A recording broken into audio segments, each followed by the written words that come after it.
session with all your permission.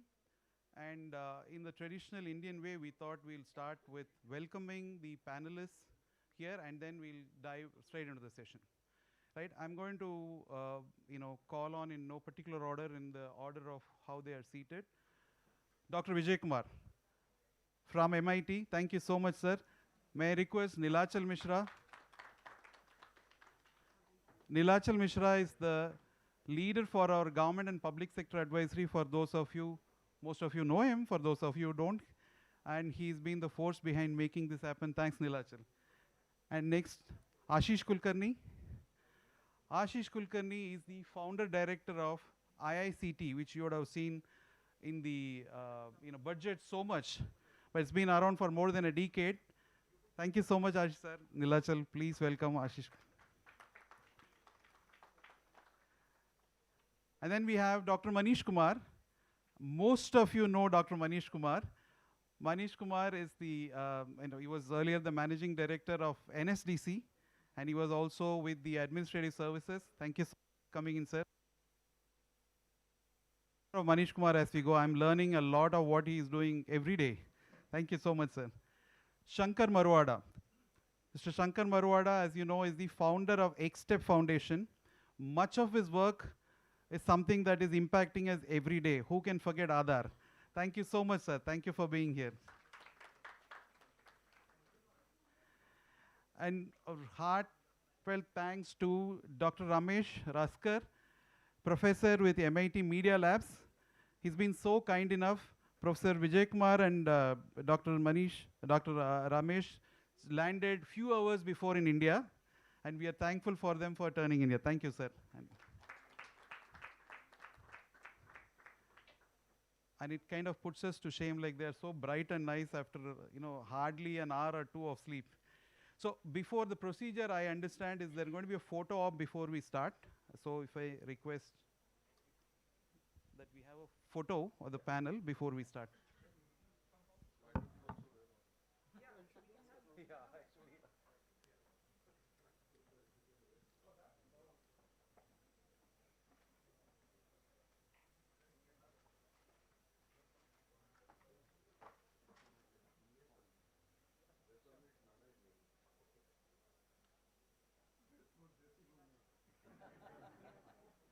Let me also do the honor.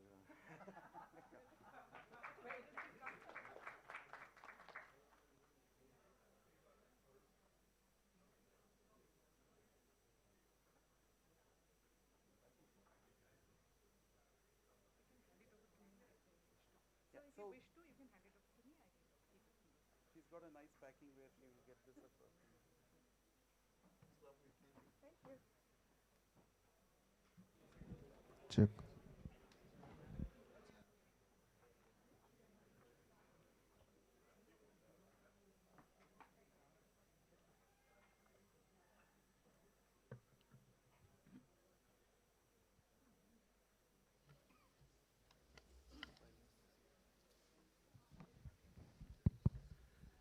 Honorable Minister Shri Ashish Sood couldn't join us. He's perhaps on his way, and unfortunately we're starting on time and there are multiple sessions, so we are going ahead with this.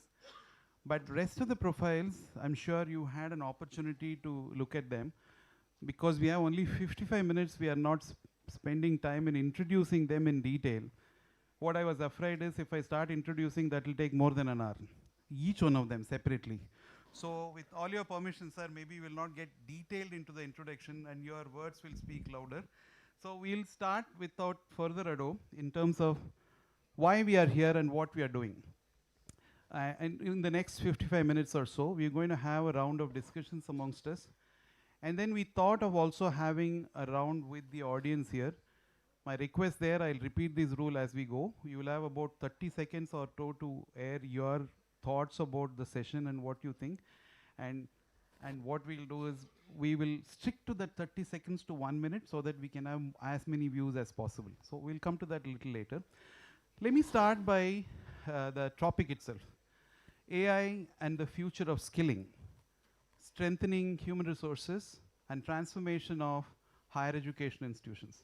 It's a long one, it's a long topic. We thought through this and then we realized the future is more skilling, whatever the word means, it has multiple connotations, rather than degrees and diplomas and other things. Already we see a lot of youngsters, and I see a lot of young faces here who say, what I need is what I'm skilled at, what I'm competent, and not necessarily some paper that says I'm so competent and other things. So we are looking at future of skilling from the perspective of how it is going to transform educational institutions. And why is it important? AI is the buzzword now, but the disruption is not as if it is new. I go back to similar such disruptions that has happened in the past. In the 18th century or so, when industrial revolution happened, people said machines are going to come over, they are going to be so efficient, they'll take away all our jobs. There's not going to be anything for us to do, and we are all doomed. So then it was more agriculture and trade and other things. Then manufacturing as an industry came. Nothing lost. The economy just got bigger, more people got jobs, and more prosperity happened. More recently, when the computers were introduced, I was young and I was a student then, everybody said, computers have come in, they're going to think for humans, we don't have any more jobs.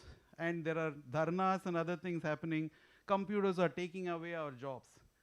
Of course, there were changes that happened, more new jobs created, some of the jobs went away, but the economy improved, more jobs happened, more competency came into, and nothing changed, and life went on. When internet happened again, similar stories happened. They said internet has come, it's now connecting everybody. I was overawed with the World Wide Web and how information, and it changed some. As consultants, we used to make a living out of gathering information, collating it and giving to our clients, and suddenly that was gone. There was internet that literally could give you access to anything and everything. Once again, people thought, there's not going to be any jobs. Just that ordinary mails became electronic mails, ordinary commerce became electronic commerce. It continued, there were more jobs, and the only difference, I guess, is certain things vanished. And I don't know, some of you would remember it was called Department of Posts and Telegraphs once upon a time. Telegraphs was unceremoniously dropped and it became Department of Posts. So the changes did happen, but it also introduced a whole new things like, for example, your social media happened, Apple happened, Google happened, and things, now you see jobs that are happening in a big way. So why I'm saying this, artificial intelligence is one such big disruption that has come in. Once again, people are saying, here is something that has come that is so disruptive, it can do things faster. What we did in days, it can do in minutes. Is there any role for us? Are there going to be anything left out for humans? My suspicion is it's going to create new industries like it did in the past. It's going to create new competencies. The economies are only going to get better and bigger.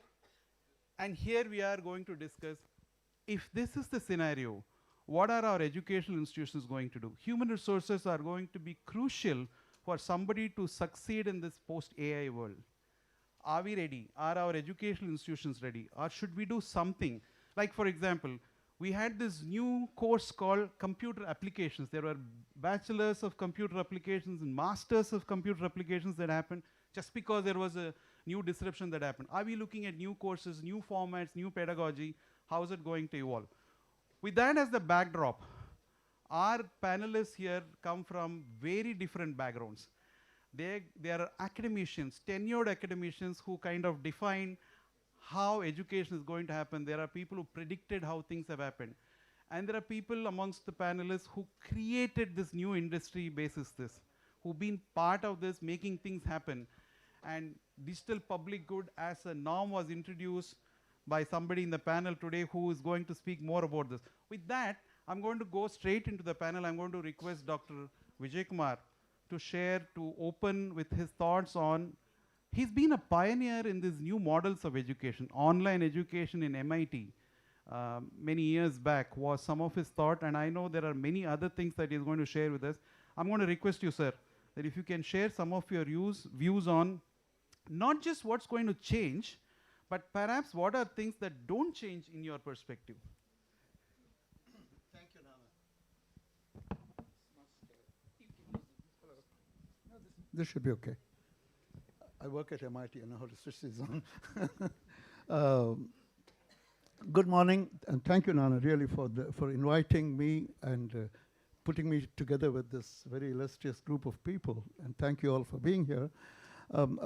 I will, share some perspectives. Offhand, I'll tell you that I like to, as an educator, as an educationist, I want to put AI in the context of educational change. And so there'll be more about educational change than actually about AI, and there's lots of stuff about AI, and we'll hear some very interesting things.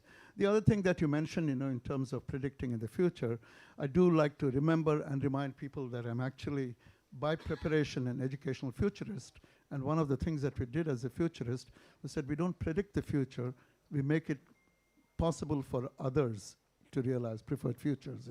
So that's the business that we certainly are in as educators, and we hope all of us are in. And the thing that, and Nana and I were talking about this in advance for some weeks now, about this topic, not necessarily for this, and he said, what do we keep? This is a little plug, I am in the process of, with my colleague Lana Cook at MIT, process of writing a second book, and it's called Invariance and Innovation, essentially saying, look, with all the educational innovation at MIT, I've been there for 30 years, are there some core beliefs, principles, practice, values that we really latch on to, hang on, that drive this, even that help us navigate change? What is it that we keep as we keep changing things for the future? But the thing that I talk about a lot is, and I believe this new world both has the affordances to address and the need to address is quality at scale. So that's the dimension I want to bring. And what I want to do is say a little bit about what do I mean quality and what do I mean by scale in this context. So I'll just give you a little brief history of the future. In 1999, MIT launched something called OpenCourseWare. Many of you know. It was making the content of all its courses available for free to the world. What is interesting is what was going on at that time. We were actually trying to figure out how do we engage in distance education. Now, as Nana was saying, there have been these cycles. What do we do with distance education? How do we take this MIT learning experience and extend it to audiences that we typically don't serve outside? And so how do we scale it? And at that time, some of you might know there were lots of initiatives for taking content and commercializing content and stuff. And I used to operate something called the Council on Education Technology. Our faculty, my colleagues, our leadership said, look, if you want to extend value, we have to know what this value is about. What is the essential value proposition, quality proposition of MIT education? And we use some very typical words like intensity and drinking from the fire hose, words that you will recognize. And I said, no, what does it really mean? And we said, look, there are some things that we care about. We care a lot about active learning. We care about, in fact, we use terms like minds-on, hands-on, learning. MIT's logo says men's at Manus, mind and hand. Of course, we've had in mind, hand, and heart now, to bring in the compassion element. But active learning meant a lot. And the fusion of sort of analytical rigor with practical engagement to solve hard problems. And that you will see across the MIT curriculum. And we said, this is what we do. And at that time, circa 1999, we only knew how to do that in face-to-face experiences, on-site experiences, right? Because education like this is a contact sport, and it's also a team sport, right? So we did that. And so we said the only honest thing to do at that time to scale, because we know only how to do this over here, is to take a picture of everything that we do and share it with the world. That's how we are going to scale this. And it was a statement in humility, because we said, this is not an MIT education, it is a publishing of MIT educational resources. And that's how we are sharing. It was used as supplement, it was used, so scale meant and was exercised in that way at that time. But it was, to your point about this stage that we are here in, these are forcing functions like today's AI or disruptive force to really reflect on what is it that we care about, what do we mean for the new skill economy, what is it that we want in terms of foundational competencies, etc., as we prepare learners, and I'm saying learners for another reason. By the way, scale at that time, as you all know, much has changed now. Nowadays, we have very, very complex, hard problems of society. We talk about climate, we talk about AI, there's all kinds of upheavals, and health.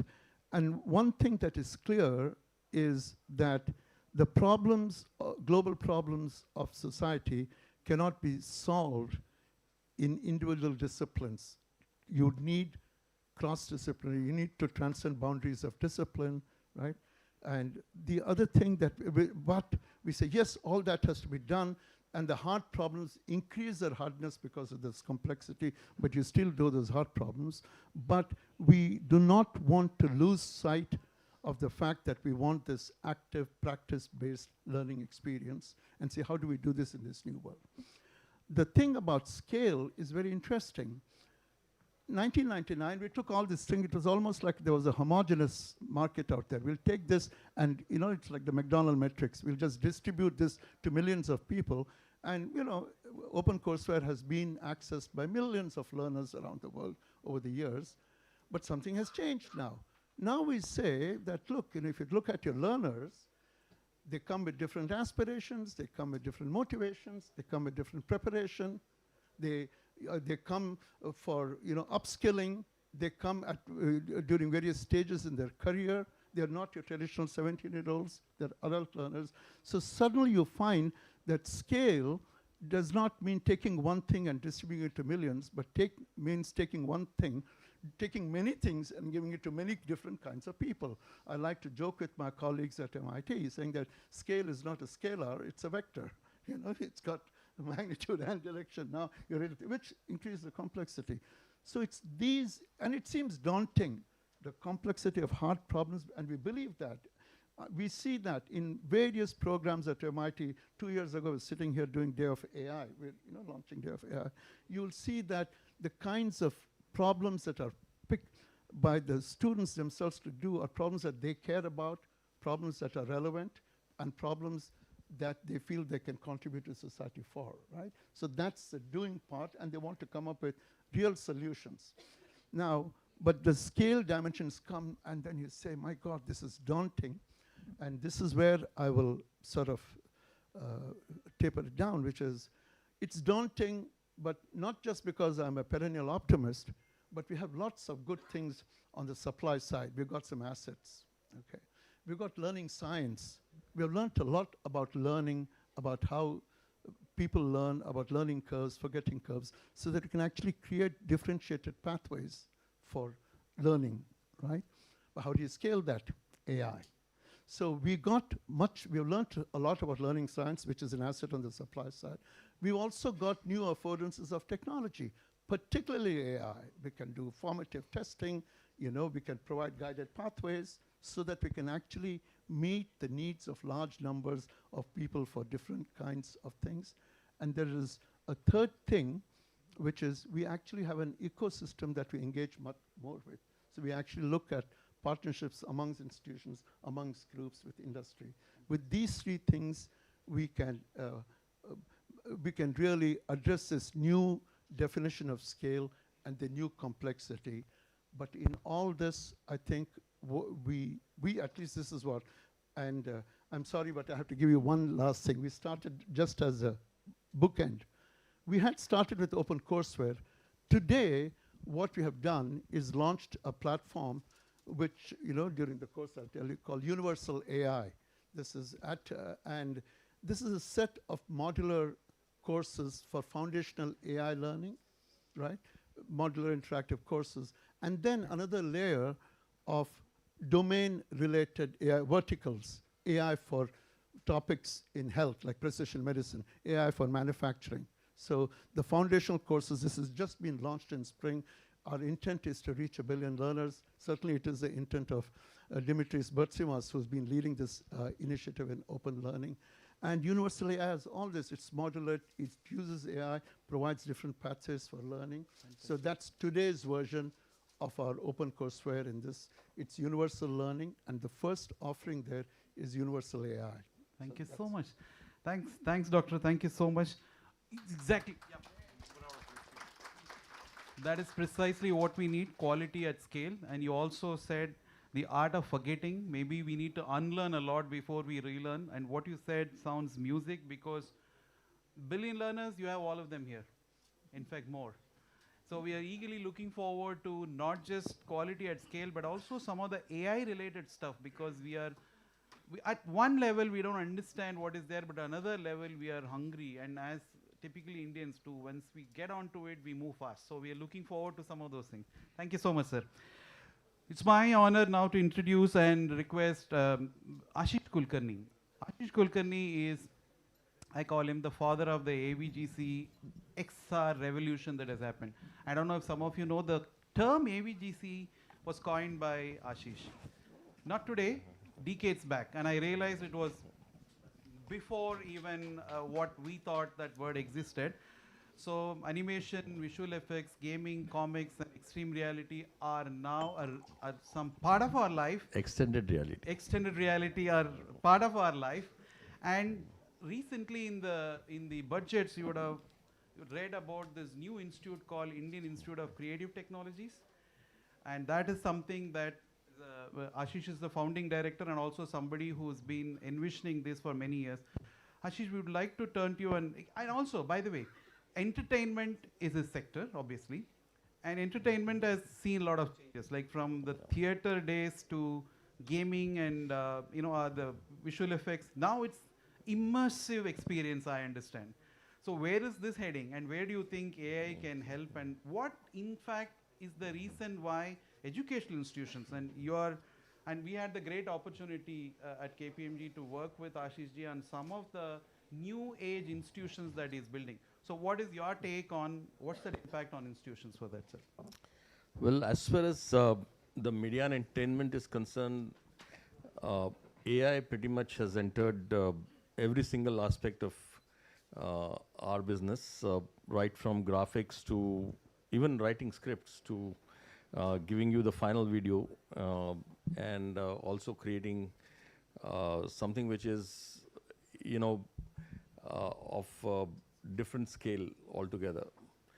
Nevertheless, the thing is, few of the challenges that I see as we design curriculums for the new age storytellers is that every semester will have to be a different semester as you define it. Because the foundational skills are the ones that you can actually look at going early. India, unfortunately, with the first education policies, didn't have creative arts, performing arts, design and sports into the mainstream curriculum. And it's kind of coming in only after NEP 2020. And that too after the 6th grade onwards, from 6th to 12th grade. So one of the aspects that IACT that we are doing is to really look at a foundational pathway for kids to find their, like you do physics, chemistry, mathematics to go to engineering, physics, chemistry, biology to go to medical, and then the commerce pathway. We are creating a pathway for design, storytelling, filmmaking, and sports with a base of creative arts and performing arts, and we consider sports as performing arts too. While doing this, we realized that, of course, AI is impacting us really into every single process that we have, and from ideation to script to screen, we have 52 different processes. And today, we cannot think of any process which cannot be done by AI and cannot be done at scale. The issues are still there, but the issues can be sorted out. There are few things that we are looking at beyond AI at this point in time, to be precise, because our business is not only about artificial intelligence. Our business is mostly about emotional intelligence, because the storyteller is the one who is emotionally evolved and emotionally intelligent person. Because you start watching any film, you get hooked to a film, and you want to continue. Just give me hands up as to how many of you watch web series these days? Most of you do. Can you also tell me if a new season gets released for 10 episodes of 1 hour each, do you watch it over 10 months? Do you watch it over 10 weeks? You want to watch it within the first 24 hours. You know why? Because the storyteller is a emotionally evolved person. He is an emotionally intelligent person. And that's what goes into the storytelling. The way they start the story and the way we end the episode, you cannot resist going to the next episode, come what may.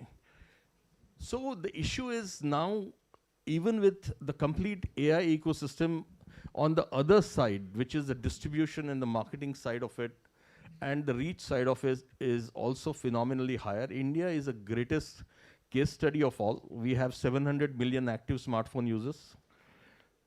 In 2027 will be about, 1 billion active smartphone users with access to good data at the lowest prices.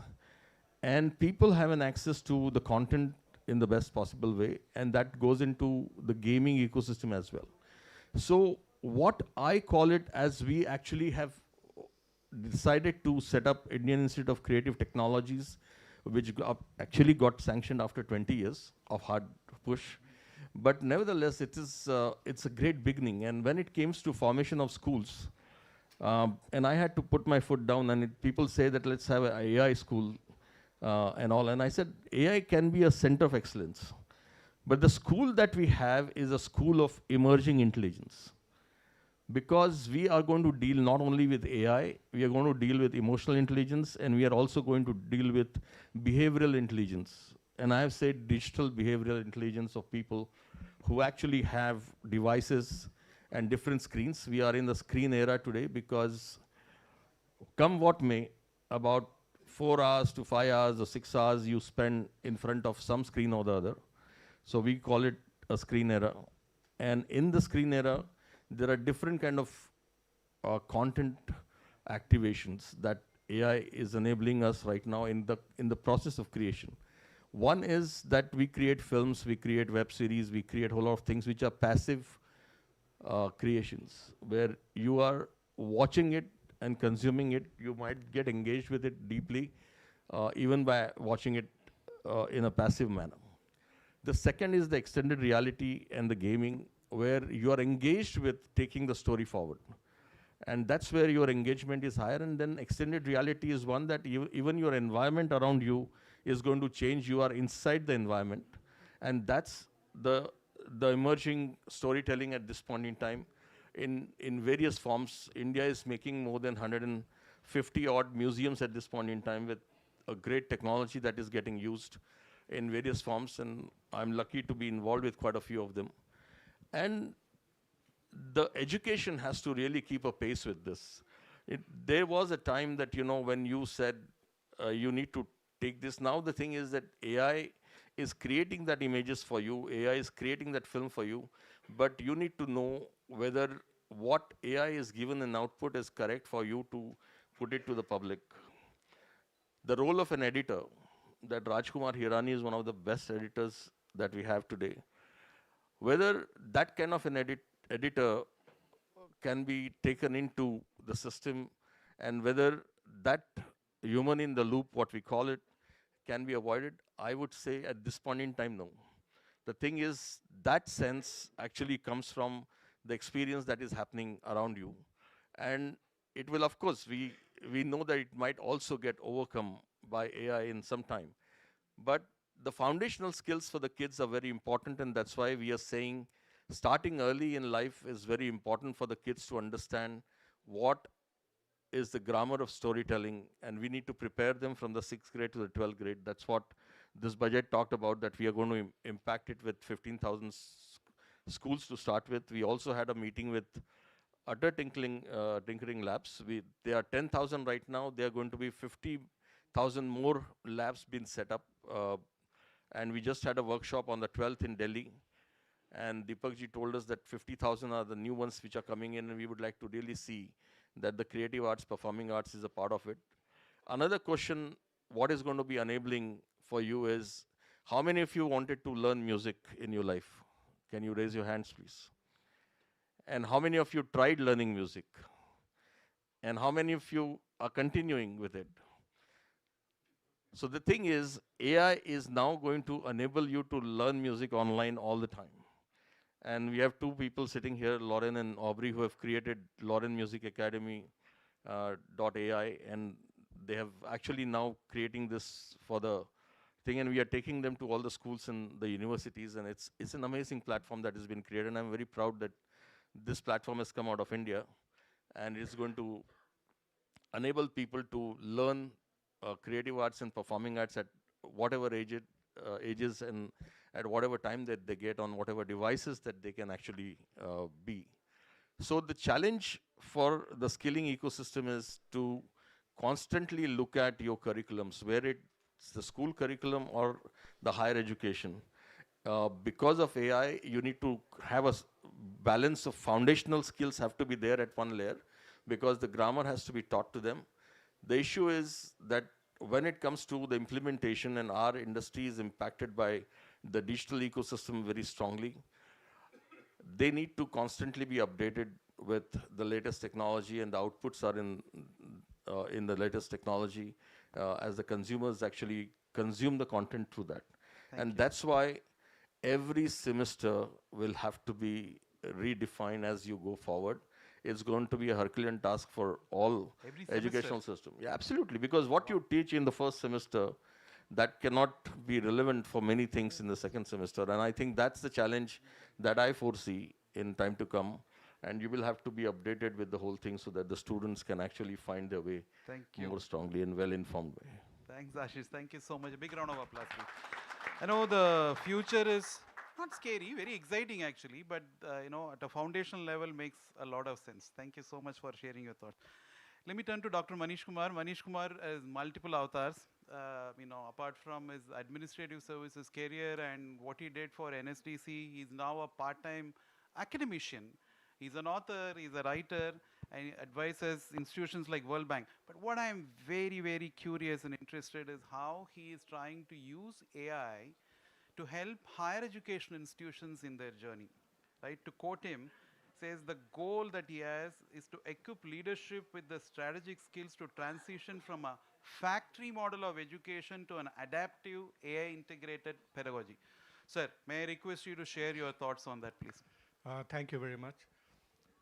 So I'll be speaking from a perspective of economics and more of institutional economics perspective on how I look at education and AI. And what I find is if you look at it from a perspective of the past, education and industry more or less grew together.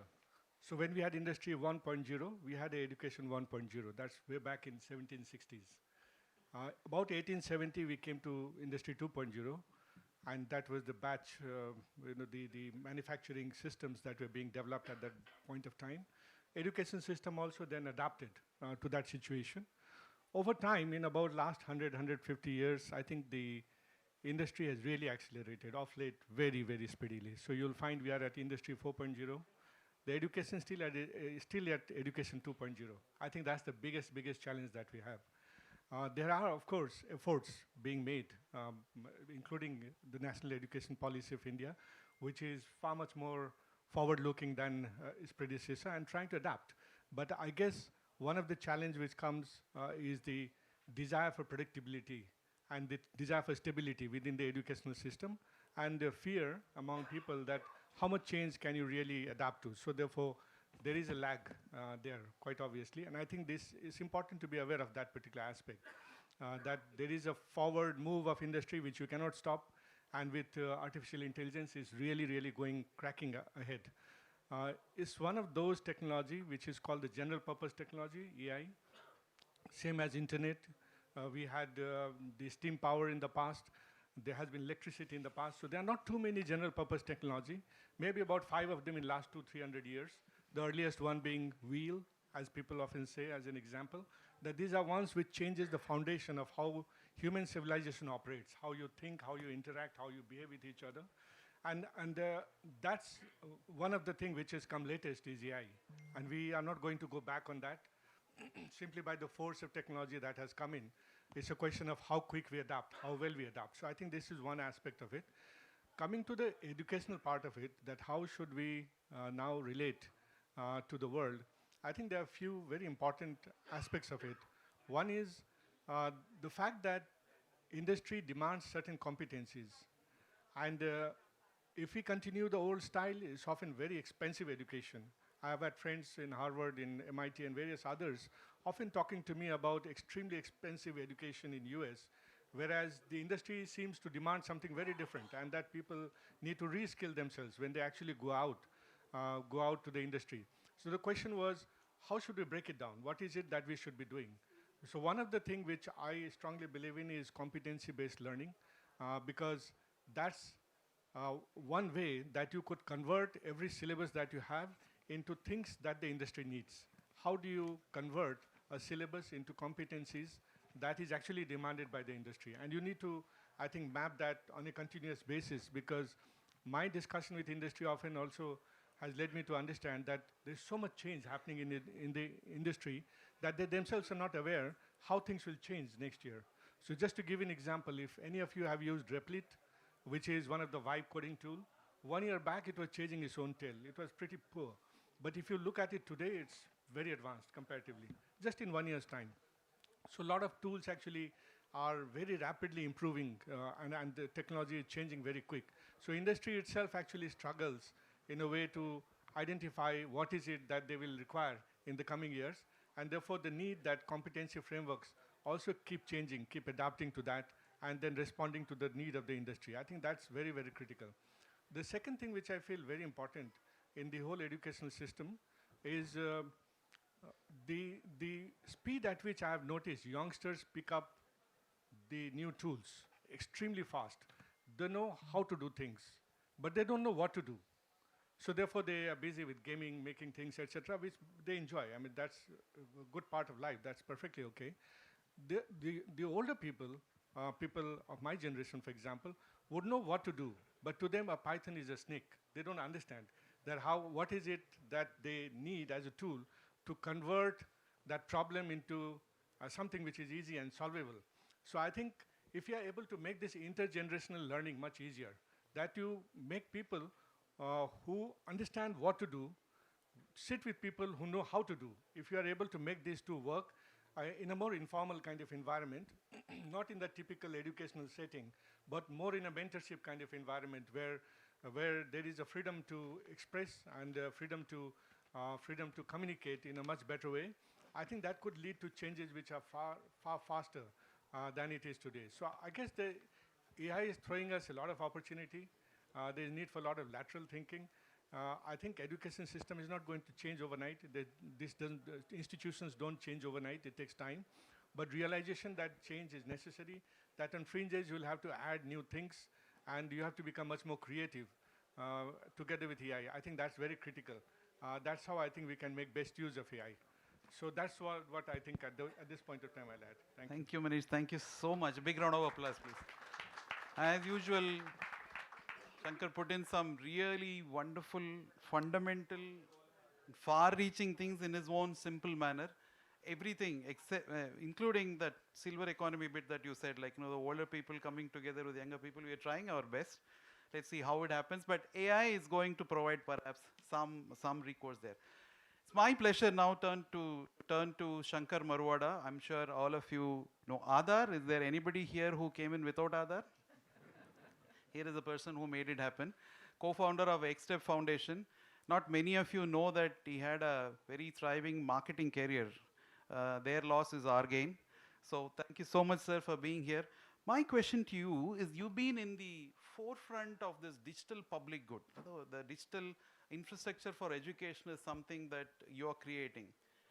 What is your guideline? And obviously there are going to be more and more people who are going to jump into it, and that's why it's called digital public good, right? There are others who are going to come into it.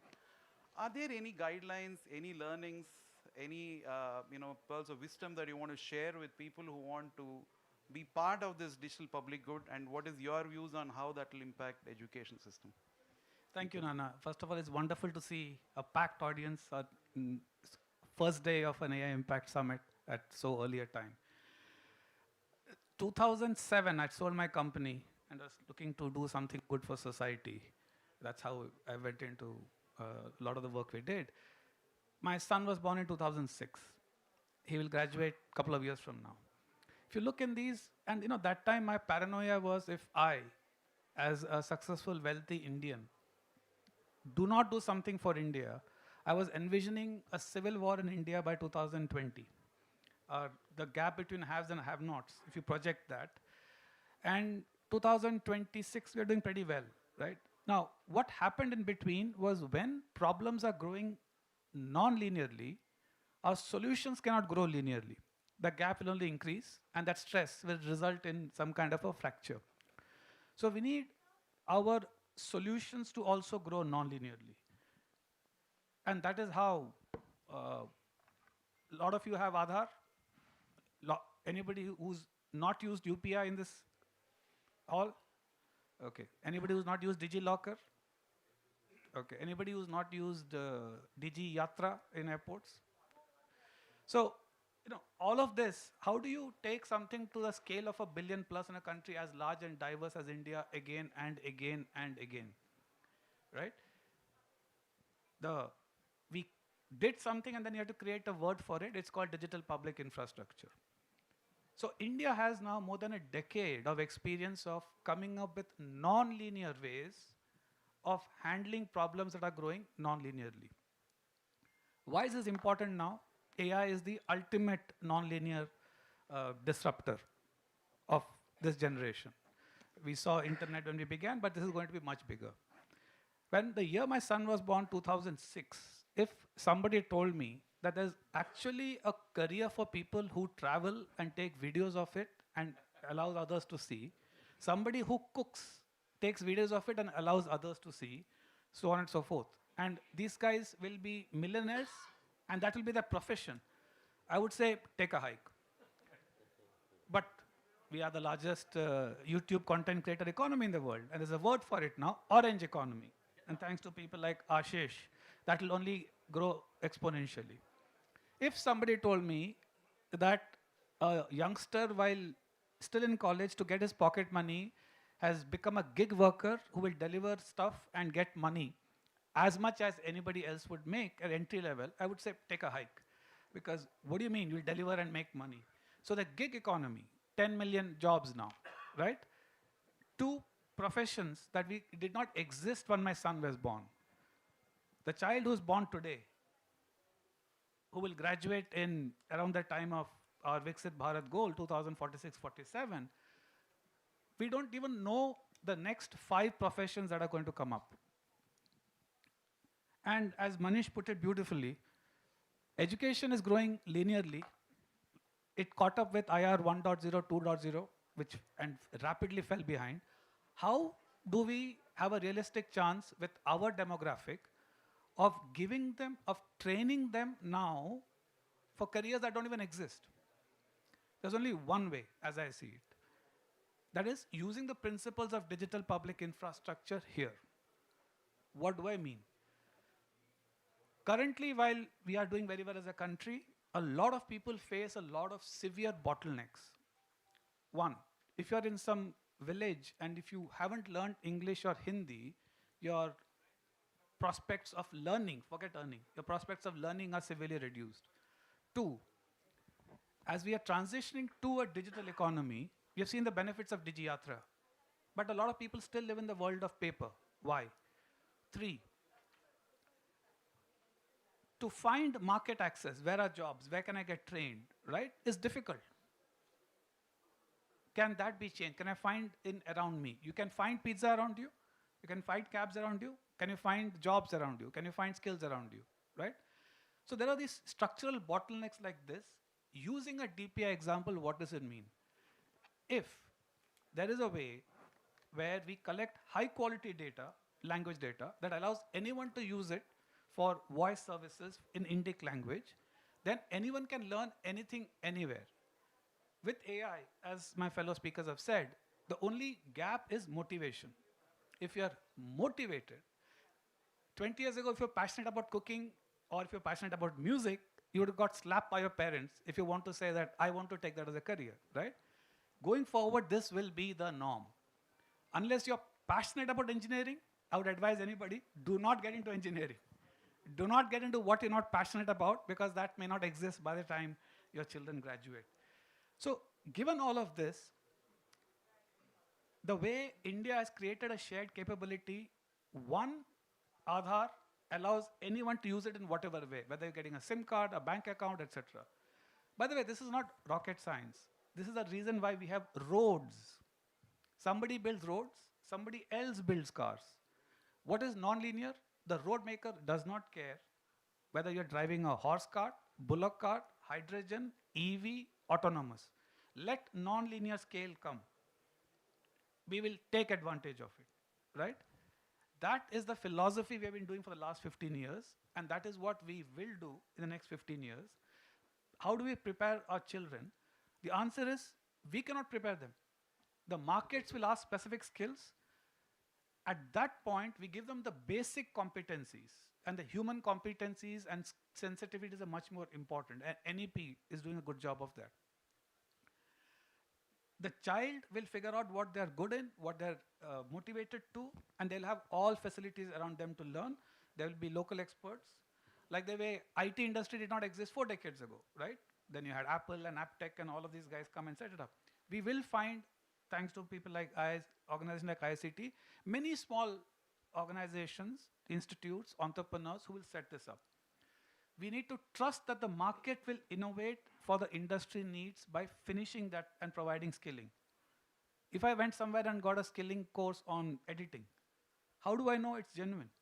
So you need to reduce the cost of trust in the digital world, in voice, in Indic AI, in the world of AI. All of this can happen much easily. And by the way, this is already happening. I don't have time to go into the details. I'm not talking science fiction, right?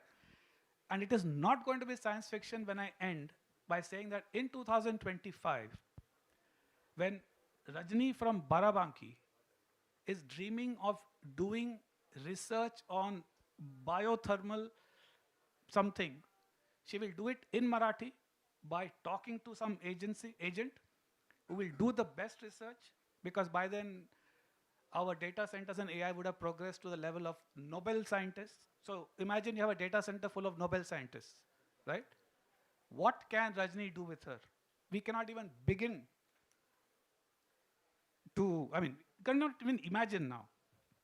But we have to have the belief that working backwards from those specific stories like a Rajni, like a 72-year-old Amma, who's sharing a general wisdom and also making money, right? If you start with those use cases and work back and use the philosophy of create roads, technology will come. And what's the equivalent of roads for establishing trust, verifiable credentials? The equivalent of allowing anyone to learn, voice, Indic AI. All of these are being built as infrastructure. Blue dot. You can find a pizza, you can find a car, can you find a job? A girl child has to go and search for scholarship. Why? Can the scholarship find the girl child? All possible, all happening, right? Wow. This is being built as infrastructure so that anyone can innovate on top and build their apps, and not as thing. That, I think, is also not even future, it's happening. Yeah, and also some way how 2026 India is different from 2009 when we started working on Aadhaar, right? The world is looking up to India to see how India handles it, because when India will finally solve it for a country of 1.5 billion, the world will learn from it and reapply in their world. I think that is what is exciting for me. Thank you so much. And part of it is happening here. Big round of applause.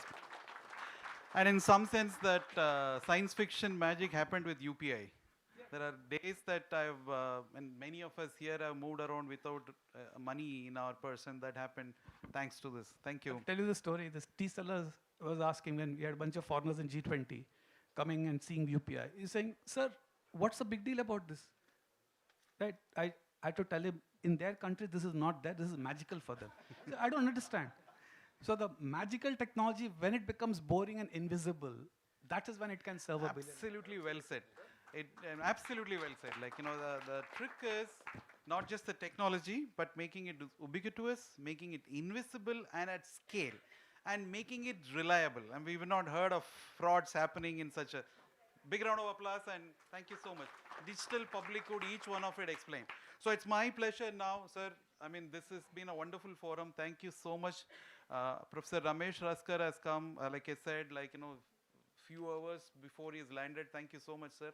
He's also the head of MIT's media lab, especially in certain areas, which is going to talk about more. But I was more intrigued about the distributed technologies in AI that you're working, where you're talking about agents, multiple agents, and you're empowering them. How are they going to work in tandem? And how is education institutions going to benefit out of this?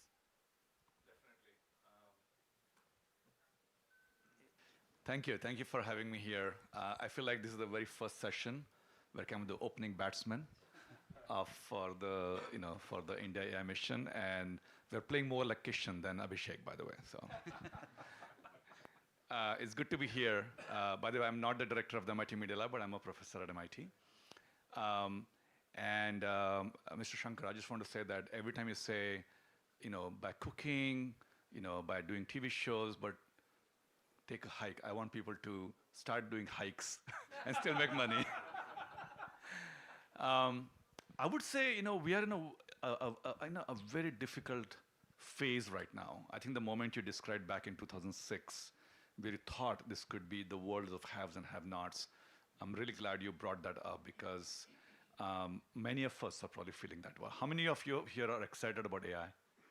And how many of you are really scared? And how about both? Right? And so I think that's the moment. It's like 20 years later, we are in the same moment. And the reason for that is we all think we are in a kind of the factory phase of AI, which is some 4 or 5 companies will build AI, and we're just downstream and will use it. And the worry all of us have is that there'll be exactly one math teacher for the whole world. There'll be exactly one diabetic expert for the whole world. And everybody else is just going to be taking those AI as master and become slave. So we're going to move into this, I would call, intelligence slavery, where even if people don't lose their jobs, there'll be soulless, heartless jobs, where all they are doing is using this AI and delivering it. A math teacher is delivering it to her student, and so on. So that's the risk we move in. And this is what happened in the Industrial Revolution as well, where the machines became the masters, and the employees were just the slaves, working very unsafe conditions. But that's because we're in the factory mode of AI, because it's so expensive, very high capex, a lot of data, $100 million salaries, nuclear power plants, and so on. But fortunately, we're moving away from it to the garage era of AI, where many of us can build our own AI models, and start serving, which is good, but not millions of them, maybe a few hundred. But very soon, we will be in the bazaar model of AI, bazaar era of AI, where any one of us can create our own AI models, train our own AI models, and becomes part of our livelihood, and become parts of our pride, our identity of who we are. And once we move to the bazaar model, what we just heard from Mr. Shankar about the discovery and making this multi-sided marketplace becomes very critical. And there's only one country in the world that has that bazaar model already figured out. Like we heard, the student should be finding the scholarship should find her. And when we switch this push and pull aspect of it, there is only one country that has done that, and thanks to DPI, we know which country that is. So we need to kind of switch as quickly as we can to the bazaar model to avoid getting rid of the dystopian world where we only had this one, master models, and we're just downstream for it. So that's kind of one aspect of it. The other aspect of it is, what does it mean to have our own micro AIs? Now, if every one of you, take an example of, say, PowerPoint, right? I mean, yes, Microsoft might sell PowerPoint, but your slides look very different than my slides. By the way, my slides look more beautiful than you, I think. I would like to believe, like to believe the same. And the pride that I have in the slides I have made is not a pride I give to Microsoft. I take the credit for that myself. And we want to live in a similar world where the AI, micro AIs that each of us create, let's call them AI agents, the AI agents each of us create will be our representatives, our digital representatives, our Doot, our messenger, our envoy, and so on. And that certainly requires us to think in a highly decentralized way, not in a centralized way. And again, DPI makes that possible. So when it comes to education, when it comes to health, when it comes to travel, when it comes to energy, decentralization is kind of the strength of the DPI model. So what does it mean for us in the skilling aspect for DPI? We just heard earlier that you'll have access to hundreds of Nobel laureate quality scientists at your fingertips, through these AIs. But I would say we need 1.5 billion, Nobel laureate equivalent experts in this country, because each of them has so much to offer, but because of friction, they're not able to contribute to the economy because they're in a village or because they don't get the right kind of education. But the agentic world, the agentic web, is going to be a massive equalizer. And that's what we're excited about. And this is my research for last 10 years. We call the internet of AI agents. So it's not about AI, it's not about AI agents, but the internet of AI agents. And a small plug, that's what the project Nanda stands for. Always joke with Nanda Nilakani that it's kind of named after him, but we forgot to put the N. So Nanda stands for Network AI Agents in Decentralized Architecture. I know it's a long mouthful, but it's also the name of my sister. And so go to projectnanda.org. And I think the opportunity for all of us is to change the mental model, because we're going to transact without banks, we're going to get care without going to the hospitals, but more importantly, we'll get education learning without building more schools. So this is a very interesting phase for all of us as we think about the skilling of the nation. Thank you so much, Doctor. Thank you so much. It's been wonderful. Unfortunately, what's happening is in this 1 hour time format, before we go out, the other team is just nudging and pushing us in before they actually pour in. Maybe we need to stop here. But thank you so much for being such a lovely audience, and thank you all for sharing your thoughts. And these are so much that each one of them could go on for more than a day, and there are so much to learn from them. It's my pleasure now to give away some small mementos, and I would request Nilachal and Pierre Stefano. Pierre Stefano is the EMA head of Government Advisory for KPMG Global. Unfortunately, we wanted audience to speak, but we definitely don't have any time at all, because like I said, it's a very strict timing that we have.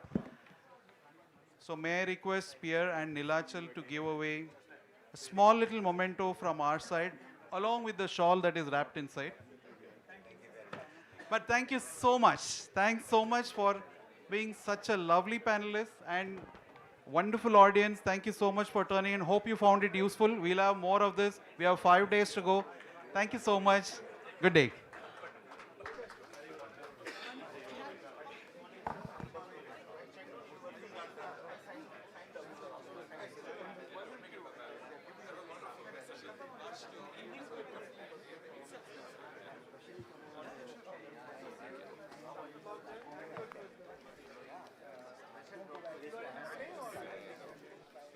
I have to go to the next session. Let's get that as well.